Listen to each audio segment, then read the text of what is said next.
Hi everyone, and welcome to D&D Horror Stories with D&D Doge. In today's video, we have a story about why being a paid dungeon master may not be all that it's cracked up to be. A story about a Dungeons & Dragons group that goes off the rails so hard that an aunt and nephew basically flirt with each other, and much more. So with the preamble out of the way, let's get into some D&D horror story cringe. Former paid DM here was one of the worst jobs I had. By Reddit user KindEmu8089. Posting this here on a spare account. Not sure if this is the best place, as the horror in this story mostly revolves around just doing a sucky job. I have been thinking about this for a long time, and I decided I wanted to write and post it for my own benefit. A little bit about me and how I got into paid DMing. I DM'd D&D 5th edition since it came out in 2014. Around 2018, I started doing paid DMing. I eventually joined Start Playing Games, the biggest site to find paid DMs. I did professional DMing for about 4 to 5 years, with breaks in between. Near the end of this time, I got married and started a family, which I needed to support. Why did I do paid DMing? Money. That's pretty much it. At the time, I was a PhD student. My stipend was a meager about $18K, and eventually, even that money ran out. I had to adjunct while writing my dissertation and doing paid DMing. At my peak, I had about 3 tables with 4 to 5 people each, paying $25 per player for a 3-hour session. Lots of people balk at the idea of paid DMing, but to be honest, these folks don't understand that paid D&D is a luxury product. It is not, unfortunately, aimed at working or middle-class folks, especially not teenagers. Anyone who argues that paid DMing does not create some type of equity issue is honestly kidding themselves. The DM themselves usually do not earn very much. I think at most, 1 year, I earned about $8K, and I'm sure others earned more. I've heard of some exceptional cases of some DMs earning up to 6 figures, but these are definitely the exception. Holy jeez, could you imagine making $100K a year playing D&D? That would be the dream. So, why did I quit? The answer is simple. I got a better job. More money, and with benefits. I completed my dissertation, though it took me a long time because of all the work, and now I have a tenure-track job. Why was the job so bad? Lots of reasons, and I've had lots of shitty jobs in the past. My worst, quote, job, if you can call it that, was donating plasma at Octapharma. Others included tutoring home insecure youth, working at a freight warehouse, unloading cargo, and even dressing up as Paw Patrol characters for rich kid birthday parties. Well, sometimes you gotta do what you gotta do. Still, I would say paid DMing was arguably the second to worst job. Only selling plasma was worse for me. I will list a few of the big reasons as to why the job sucked here. The pay. This should be obvious from what is stated above. The pay was bad. Some DMs can charge more than $25 per seat, but I personally never broke that threshold, and most paid DMs don't. Note, you are not an employee of Start Playing Games if you work there. You don't get any benefits or protections. It really is just a platform for you to promote yourself. If you're lucky, then a lot of your tables will have the same official D&D module as its base, so hopefully you won't spend more than 30 minutes to an hour prepping per game hour. But remember that most players are paying for a custom-made and tailored experience, so even if you use a pre-made module, you better incorporate their backstory into the campaign a lot. Difficulty establishing yourself. Most players will not play with a rando, even if you have great reviews. Establishing and promoting yourself is a lot of work, and it can be demoralizing, as you essentially sell yourself to strangers. I will give it to start playing games here. They definitely helped immensely. They are worth the 10% cut that they take. Burnout. I began to despise D&D. People are paying you for a game, so you better believe they expect a great game and to be entertained. There is a lot of pressure to perform, and there were definitely many times where I did not want to run the session, but I needed the money to eat. The players. Most of the players I played with were great, but to be honest, many were annoying or just downright toxic to my mental health at times. I have a lot of RPG horror stories of Mary Sue characters, edgelords, and chaotic goblins that I won't share here. Still, I was in no position to turn them down a lot of the time because, again, you guessed it, I needed the money. I mentioned this before, but the target clientele for these paid games are affluent Westerners with disposable income that won't balk at the idea of spending $25 for a game. Many, if not most of my clients, worked in high-paying professions, such as being lawyers, or even had their own company. Even if they were cool, it was often very hard to connect with them outside of the game when I was so poor in comparison. Players telling me how they traveled for a vacation and went skiing or snowboarding felt pretty odd. I am also a person of color, and nearly all my clients were white. This, not always, but often, did create another obstacle for me to relate to them. Blurred relationships. As a paid DM, I did have a fiduciary duty to develop a high-quality, entertaining, and reliable game. I understand that, of course. I was, essentially, my client's employee. However, things get weird when many of these clients of mine wanted to then be my friend and invite me to visit them across the world or nation. While I was friendly with them, I never actually wanted to be friends with most of them.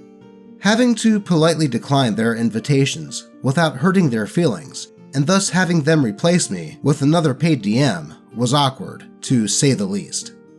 Also, this would hardly ever happen, but there were a few times when a player would get mad in session over their character being killed or harmed.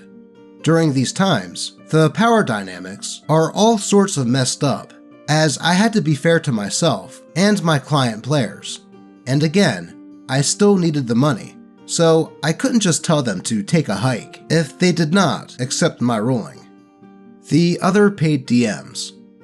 As mentioned, I joined Start Playing Games and even joined their Discord for DMs. Some of the other DMs were super cool and definitely down to earth. But good lord, some of them were so damn pretentious. And to be fair, I can be pretentious at times too.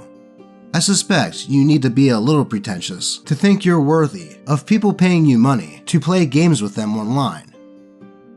Yeah, I can imagine someone would have to have a bit of inflated self-confidence in order to do that. I sure as heck know I wouldn't be confident enough for that.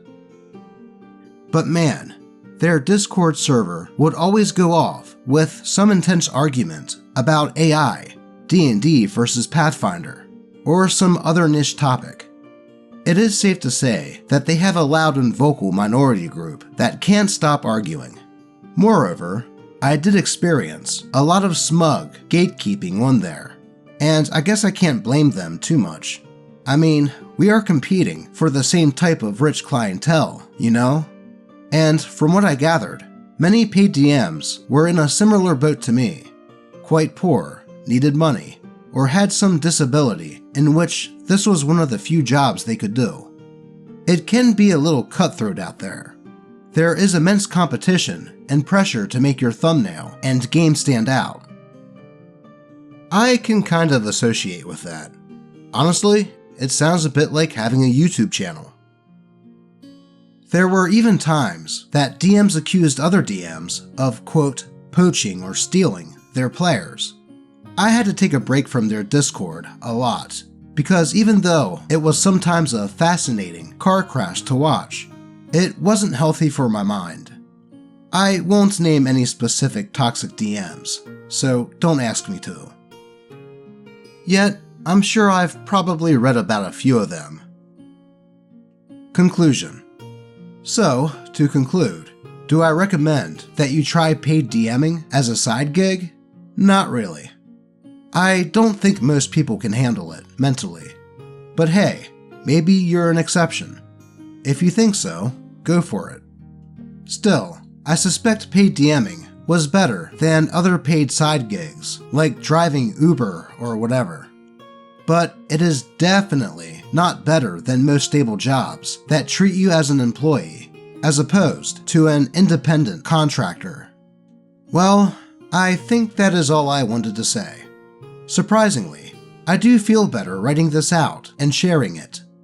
I don't know if I will bother responding to any of the comments, but I do hope that this informs anyone out there who is curious about the job. Currently, I have a much better job and have an in-person game that I DM for free with new friends that is approaching a year. I can honestly say that I haven't enjoyed Dungeons & Dragons this much in years. Happy gaming. Well, that was definitely an educational look on the other side of the looking glass when it comes to paid D&D games. With all the things OP listed, I can see how it can be a stressful endeavor. While, yes, you are technically being paid to play D&D, I can imagine the pressure of delivering a good game being much higher than just playing casually with friends. Thankfully, this did not destroy OP's passion for the game, and after they got out of the paid DMing gig, they were able to continue playing it with their new friends and find some enjoyment again. I know I will definitely be looking at stories that involve a paid DM in a different light from now on. But before we move on, I have to ask that if you're enjoying the video, that you crit that like button and subscribe if you haven't already done so. If not for me, then how about for Lunacat?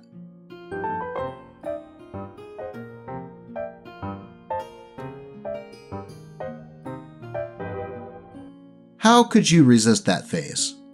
But with all that YouTube stuff out of the way, let's move on to the next post. And believe me, it's one of the cringiest ones. The game where everyone is a that guy. By Reddit user Sonic the Man. I used to play D&D with a mix of family and friends. Basically me, my now ex-best friend, the DM, my aunt, my cousin, not her kid, and another friend of mine. Me and my friends were seniors in college. My cousin had just graduated college, and my aunt was in her mid-30s and is kind of a woman child, as you will see. My cousin had actually got our aunt into D&D, despite her previously teasing us about it being a quote, nerdy little boys Game of Thrones ripoff. This latest game was, well, sort of a nerdy Game of Thrones ripoff. It was a homebrewed campaign full of feuding houses that wielded dragons, wyverns, and hellish beasts. I remember rolling up a halfling wizard, my friend a human rogue, my other friend a half-elf fighter, my cousin a dragonfolk warlock, and our aunt a human paladin. Her character was a blatant self-insert. All of her character traits were either her real or desired character traits in life. Heck, she even AI generated a picture of her as a sexy version of said paladin, and threatened to kill the DM in real life if he killed her character. Dragonborn Warlock even commented on how she looked and said, "Damn, you got me bricked up right now." Well, that was gross. We all were like, bro, that's your whole ass blood aunt, and he just gave us an, "It's what my character would do," and smirked and then laughed. And the insanity didn't stop there. Dragonborn Warlock would go on to be the horniest MFer ever. He would graphically describe banging barmaids, enemy combatants, nobility, corpses, etc. And then, my two friends were basically a murder hobo duo. Their motive was never a concern. They just basically killed anyone that Dragonborn Warlock didn't want to bang. We never progressed through the game because the murder hobos would attack anyone even remotely important and steal their crap. We sometimes got magic items off of people this way, but there was no point to any of it. By the late game, I have no idea why I stuck around so long. Dragonborn Warlock was super down bad for a human paladin, and it was obvious, and he kept making flirty and even sexual comments, and any time he got called out on this by the rest of us, he would just keep up the whole, "It's my character," and she would just respond with a kind of coy, "I can't, my oath forbids it. You don't want me becoming an oath breaker, do you?" And even made mildly flirty comments back at him. I even tried talking to my aunt about it privately and asking her if his behavior is making her feel weird or what, and I was curious why she didn't call it out in any serious way. She dismissed me and got pissed off and just said, "Worry about your own character and leave my cousin, her nephew, alone." The final straw for me was when the murder hobos found this quote secret farm, and I explicitly asked them not to off the farmer and let me talk to him. They agreed, yet when we made it to the farm, they not only offed the farmer with Dragonborn Warlock's help this time, but gang SA'd him and his entire family. My aunt didn't participate because she, the player, was homesick. I tried to stop them, but they ended up turning on me, killing my character, and graphically describing the SA of this whole family, including minors, as they laughed their asses off. It was at that moment that I knew I was done with this game. I quit the game, and my aunt went back despite me telling her what happened. Me leaving, though, didn't stop everyone from telling me what happened in D&D. Apparently, it is still a hellscape of a game. My aunt ended up rage quitting after her character died, but not before a weird, quote, ironic, erotic roleplay scene with Dragonborn Warlock. She did actually attack the DM too after dying, but nothing that caused any serious injury. She rejoined like 2 sessions later, and then, from what I can tell, the game has basically devolved into an informal version of f.a.t.a.l. All they do is go out and SA and off people for the lulz. I know it's corny, and I probably should have known this from the get-go, but no D&D is better than bad D&D. Well, OP was not lying when they said that this campaign devolved into a D&D version of f.a.t.a.l. You would think that the DM would try to get the game back on track, but he was probably enjoying the chaos as much as the other players. And the whole thing with OP's aunt and OP's cousin basically doing ERP was pretty gross as well. Then, when the murder hobos of the game wouldn't stop role-playing SA, I don't blame OP for just noping out of there. This whole game sounded pretty disgusting all around. I think y'all deserve some more Luna after that story.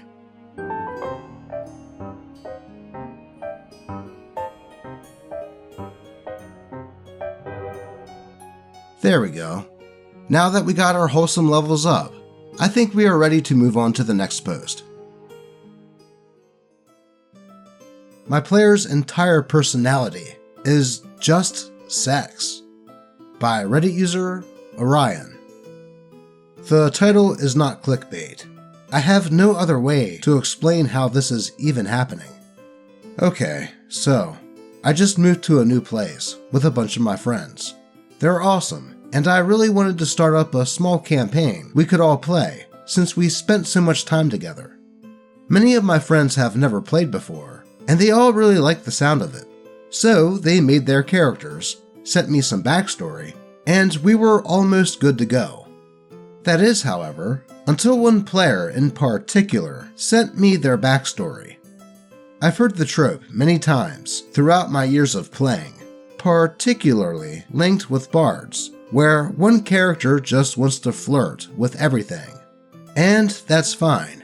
I can work with that. But no. This character's entire personality was just sex.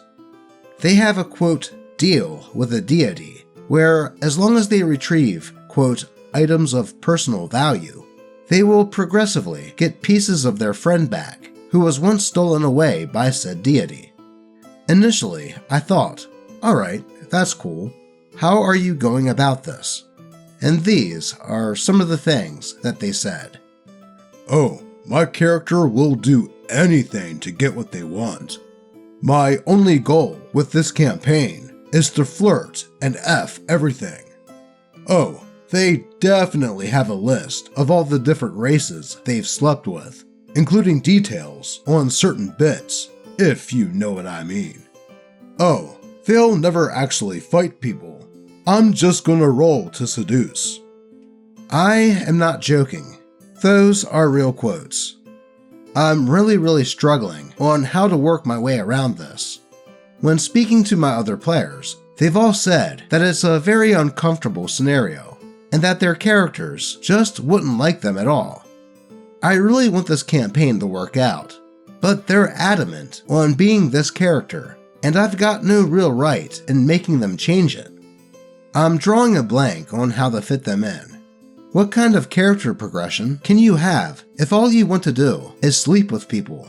How are you going to help your party when you're rolling again and again to seduce? And what if you succeed? How anticlimactic is that going to be for the others? I really don't know. I'd love some advice here, even if it's the smallest thing. I love my friends, and ideally, I don't want anything to break apart over a simple D&D campaign. Well, I will tell OP that when they said they had no right to change this player's character, that is a bunch of BS.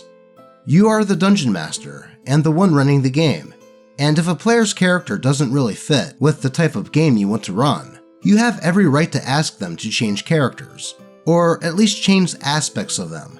Especially when they state that they have no intention of participating in fights and are just going to roll to seduce.